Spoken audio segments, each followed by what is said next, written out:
আপনি মরে গেলে আপনার লাশটা পর্যন্ত নিয়ে অ্যাম্বুলেন্স সিন্ডিকেট করা হবে। আল্লাহ যে কয়দিন হায়াতে রাখবেন এই লড়াইটা করব।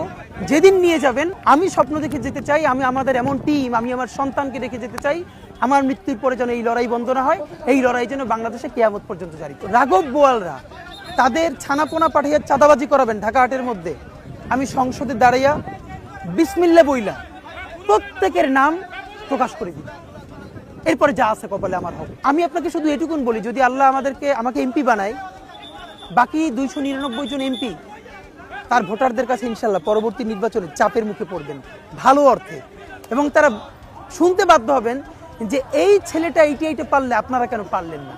ইনশাল্লাহ এটা বাংলাদেশের মানুষের ভালোবাসায় এবং তাদের সহযোগিতায় আমরা সবাই মিলে করে দেখাবো ইনশাল্লাহ। নারে তাকবীর, আল্লাহু আকবার, ইনকিলাব ইনকিলাব, জিন্দাবাদ জিন্দাবাদ।